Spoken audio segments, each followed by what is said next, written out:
Akola police दलातील 9 police अंमलदारांना पदोन्नती देऊन माननीय पोलीस अधीक्षकांनी केला पोलीस अंमलदारांचा सत्कार व पुढील वाटचालीस दिल्या शुभेच्छा।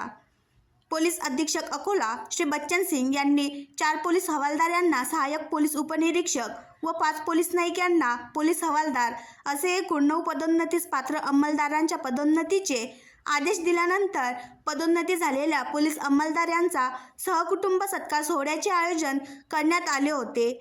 पोलीस अधीक्षक यांच्या मार्गदर्शनाखाली पोलीस अधीक्षक कार्यालय विजय हॉल अकोला येथे दिनांक 14 मार्च 2024 रोजी दुपारी 3 वाजता सदर कार्यक्रमाची सुरुवात पदोन्नती सोहळ्यापासून करण्यात आली। पोलीस हवालदार श्री धनराज राऊत, श्री किशोर पिंजरकर, श्री सुनील धामोडे, श्री रघुनाथ ढोरे यांच्या खांद्यावर सहाय्यक पोलीस उपनिरीक्षक पदाचे बोधचिन्ह तसेच पोलीस नाईक श्री मंगेश बच्चे, श्रीमती सीमा सोळंके, श्री तानाजी डाबेराव, श्रीमती मीना देशमुख, श्री नागसेन वानखडे यांच्या खांद्यावर पोलीस हवालदार यांचे बोधचिन्ह माननीय पोलीस अधीक्षक श्री बच्चन सिंग व पोलीस कुटुंबातील सदस्य यांच्या हस्ते लावण्यात आले। अशा प्रकारचा अविस्मरणीय कार्यक्रम असल्याने पोलीस अंमलदार यांच्यामध्ये आनंदाचे वातावरण होते। पोलीस कुटुंबियांनी तसेच पोलिसांनी आपले मनोगत व्यक्त करताना आनंद व्यक्त केला। जीवनातील अविस्मरणीय क्षण अनुभवताना सर्व पोलीस अंमलदार व कुटुंबीय आनंदी होते।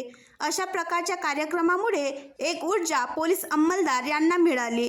कार्यक्रमासाठी पोलीस अंमलदारांच्या कुटुंबियांची उपस्थिती होती तसेच सर्व शाखेचे प्रभारी अधिकारी यांची उपस्थिती होती।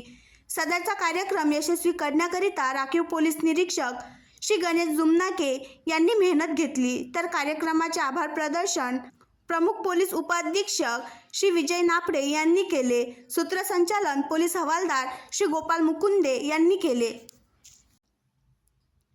आणखी नवीन व्हिडिओ पाहण्यासाठी आमच्या देशमुख एक्सप्रेस न्यूज चॅनलला सबस्क्राईब करा, लाईक करा आणि शेअर करा।